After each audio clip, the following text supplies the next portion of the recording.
Alright, is this thing on? Oh, well, hello lovely humans, welcome back to my channel. Today we are going to be applying fake nails. If you already know how to do this video is going to seem absolutely ridiculous to you. If you don't, however, it also may seem absolutely ridiculous to you. But I have had quite a few of you ask me over on Instagram because I'm always talking about press-on nails and how much I love them. We obviously live a life that's not very conducive to having pretty nails with like 60-ish animals here on our little homestead. My nails are usually looking really sad. Not to mention they just never grow really long. So I like to have that polished look when I'm jumping on my main channel and I'm doing these videos or I'm working at a wedding and I'm like, ooh, just don't look at my nails. That's where these bad boys come in. And I do have some favorites. Red Aspen is one of them. No, Red Aspen is my absolute hands down favorite. But I have learned a couple of hacks to make them work even better. So without further ado, let's jump right on into it. First and foremost, let's go ahead and chat supplies, all right? So what you get in the Red Aspen kit, and I'm gonna be basing everything off of Red Aspen only because I've tried so many. I've tried the Kiss brand, I've tried Static Nails, I've tried Glamour Made, I've tried, oh gosh, the Impress ones. These are the only ones that don't really bend on me. A lot of those other ones bent, meaning if they're too long and like I press my nail up against something, it'll bend without breaking and like leave that mark on it, you know what I'm saying. So these are hands down the sturdiest that I have found. Let's go ahead and dive on into what comes in their little kit and then what of my own I use. So in their kit, you get, I think is it 25 nails? How many nails? I'm not counting this. I don't know if it's 20 or 25. I should know this. Of varying sizes that should typically fit most people. It also comes with this little mini glue that personally I do not use, but when I was using this, I could get like 2 to 3 manicures out of this. It's intended to be one use, but if you store it up right, you can use it for multiple. In addition to that, it comes with, oh gosh, oh no, I knocked him out. Oh dear, where'd that one go? Okay, it comes with a file with a rougher side and a smoother side, and a little cuticle pusher. And then I don't know what this pointy end is called. That's usually what I use to get all the dirt out from underneath my nails. So what I replace in this kit is actually don't end up using the file that they provide. One, because you don't need this harsh of a grit when you're doing this. You only want to kind of lightly rough up the surface of your nail. And two, because I prefer this buffing block. I actually got a giant pack of them. They're super cheap. They don't last for very long, but that's all right. What I love about this is it's not super rigid. You can actually file curves a whole lot better with these. So that's another thing that I replaced out of that. And then lastly, the pièce de la résistance. Oh, it's upside down. Static Nails glue. Actually, that's not the last thing I have to show you, but I'm gonna go on a rant about this for a sec. So most nail glues that you get with a kit is like a super glue. The second your skin touches it, you are stuck. Like it's very much quintessential super glue. Static nail glue is more like a glue. Does that make sense? Where it actually takes a few seconds to get tacky. In fact, they recommend that you paint the glue on and then wait about 6 seconds before even attempting to put the nail on your finger. In addition to that, this will actually dissolve over time. I know a lot of people will tout like, oh, I got to keep my manicure on for 10 to 14 days. I actually don't want that. One, because I like changing my mind. And two, because the growth after like 10 days, the grow out is like nasty, in my opinion. Now, if you want a manicure to last for longer, you just use more glue, according to Static Nail. For me, I'm happy with a week. A week is really all I need out of it. Plus, I like to change it up. I like to change my mind. So I actually don't want to be stuck with the same manicure for 2 weeks ever, but it is possible, and this will get me pretty long. All right, then last supplies that I have are vinegar to clear off my nails because you don't want any oils present. That will prevent the glue from adhering as well, and then cotton pads to help apply that on top. So starting with clean, dry hands, I do use their cuticle pusher. Let's go ahead and clear some of this stuff out of the way. And this is obviously just what works for me. Feel free to tweak things to your content as works best for you, but I'm gonna go ahead and take this cuticle pusher and push back some of this cuticle because we don't want the nail adhering to the skin. Basically, cuticle grows up over your nails. Sometimes I use the cuticle pusher and sometimes I just use my thumbnail because if it adheres to that, then it's not gonna stick as well. And if you really wanna get into this, you could of course soak your nails in hot water, really get those pushed back. I am far too lazy. I'm gonna be totally honest, there are sometimes that I don't even push my cuticles back. I'm not even doing that great of a job right now, okay? We're just getting the job done. I might only be doing this because we're doing a YouTube video. So as we are pushing this back, we are creating even more nail surface for the nails to grab onto. I'm gonna hurry up and do the other hand and we'll get on to the next step. Now that my cuticles are haphazardly pushed back, we're gonna take our nail buff and just gently go over the top of the nail. Remember, the point here is not to rough up your entire nail. That's not what we're supposed to be doing. We are literally only removing the shine and adding a little bit of roughness to it. I think that's where a lot of people go wrong, potentially, when it comes to doing press-ons and why their nails get so damaged underneath, because they go really hard on the filing, which you're definitely not supposed to be doing. Just enough to take the shine off. And this is why I like the block, because I can really get in on the sides or bend it over my nail and buff really nicely. You can see this could be pretty quick, right?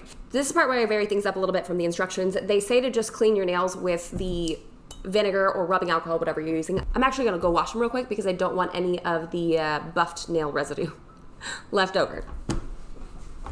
Okay, pretty good as far as I can tell. So there's none of that residue left over. I'm gonna get one of my cotton swabs. Of course, I'll have as much of this linked below as I possibly can. And I did become an affiliate with Red Aspen because I'm obsessed. I'm absolutely obsessed with their nails. They do have new releases all the time, which part of that is amazing.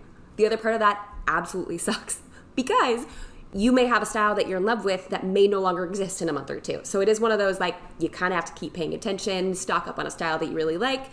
I may or may not be well stocked in certain styles. Okay, so while this is drying, because I just went through and did the ACV on my nails, I'm gonna go ahead and go through all of these sizes to figure out which one is going to fit my nail bed the best. I automatically know that, because I've done this so many times, that there are certain nails in here that will never fit. I will never file them down, so I automatically get rid of the zeros and the ones because those are way too big for my thumbnails. And you will not be able to see because I picked the wrong one, but there's actually little numbers just underneath the tip of the fingernail. So I actually have basically all of my Red Aspen nail sizes memorized. I know that I can do either a 2 or a 3 on my thumbs.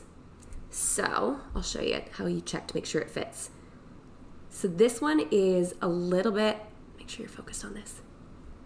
This one is a little bit on the wider side. This is a 2. I can feel it kind of pressing into the sides of my nail. And this, I believe, is this a 3? Yeah, this is a 3. So this one's gonna be a little bit smaller. You can almost see a little bit more of the nail showing through here. Just depends on what your personal preference is. For today, I'm gonna go with the 2s. If I'm really strategic about this, I can actually get 2 manicures out of each of these packages. If not more like 3, if I do like a mixed mani.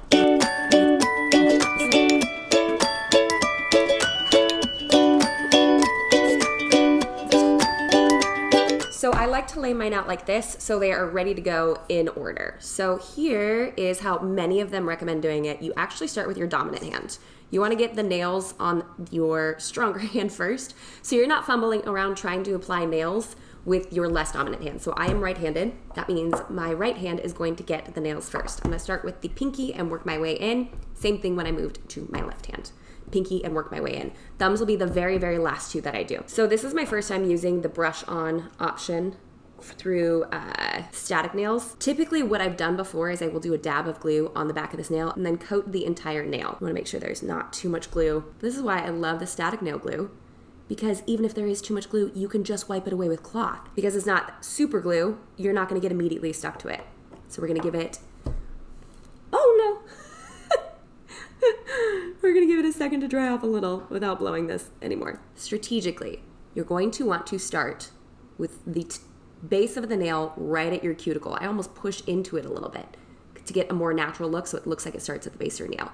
And notice that I'm almost going in at a 45-degree angle and then slowly rolling towards the tip of the finger. And I'm gonna sit here and hold it for about 30 seconds. Move your thumb around just a little bit to ensure that you're getting all the air pockets out, and also to squeeze any excess glue out so you can wipe it away really quickly. You might not be able to tell, but I'm holding that pretty firmly. Oh, I didn't even say what this color was. Ah! Okay, see, I got a little glue on my finger and it was able to pull just off. This is a Net Goes Navy. Great, that was, oh, don't knock your glue on the table. All right, next up, we are going to go for the ring finger. Do what I did last time. One swipe down the middle, maybe a little bit around, and then covering the entire nail.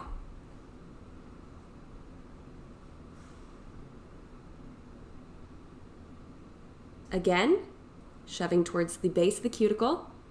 Getting all up in there. 45-degree angle, slowly lowering down and holding. I'm now at the point where I can tell if the nail has adhered well the moment I take my fingers off. So when I'm adding pressure and then I release, I'm like, yeah, that's the one. That hits the spot.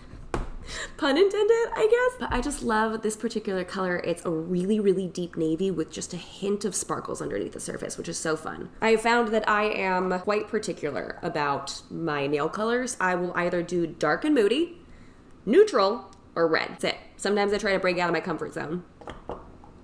Doesn't last long. Like I just got some from Glamour Made and they're so fun and so bright, but I'm like, I don't know how much of this I can do. It can only be every once in a while. And even when I'm applying, I do one stroke down the middle and one stroke on either side, making sure we're getting even application across the nail without overdoing it. Okay, that one went on a little bit crooked. If I was paying more attention, that would have been easily adjusted, but it sat for too long. So that's something that I will just come through and I will end up filing to make it look a little bit more even. Not a big deal. Now that I've reached this finger, I'm actually gonna switch to the other side so I can keep my thumbs available throughout the rest of the manicure.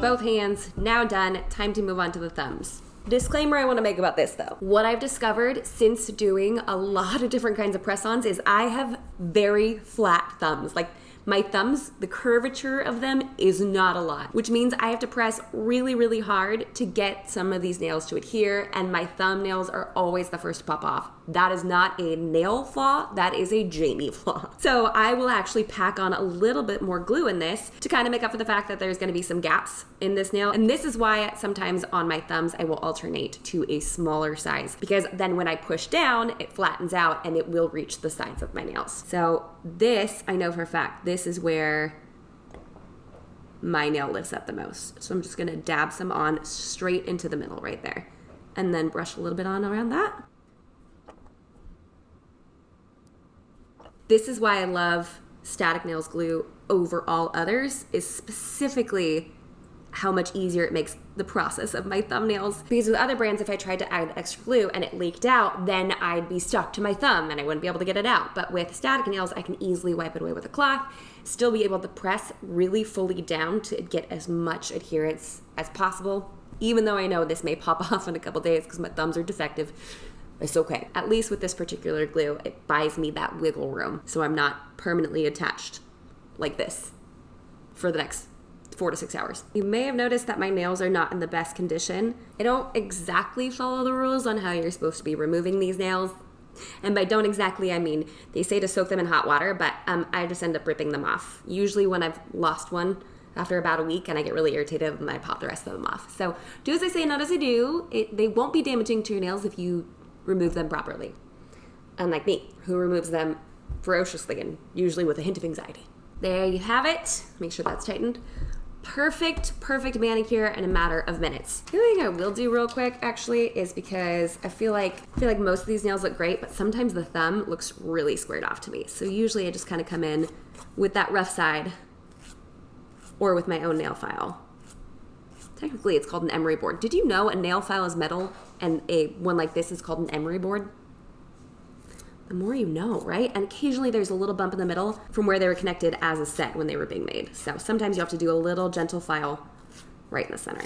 All right, there you have it. A perfect mani in a matter of minutes. Another reason that I love Red Aspen's brand in general is because the color of the nails is all throughout. It's not painted on top. So you won't see any chipping of color, at least from all of the options that I personally have used. So just as a quick recap, you're gonna wanna make sure you have clean, dry nails, a light buffing over the entire nail bed, using some sort of vinegar or rubbing alcohol to remove the last bits of oil from your nails to make sure the glue adheres correctly, applying at a 45-degree angle, slightly pushed up into those cuticles, and then pressing down firmly for about 30 seconds until you feel it adheres correctly. I will have everything I can listed in the description box below. Whether you just wanna try the glue out or you wanna get some Red Aspen nails, I'll leave all that down below. I know this might be like such a basic and silly video, but I have had a lot of requests. Hopefully this helped you to figure out how to make your manicure last just as long too, even if you have goats. And until next time, bye guys.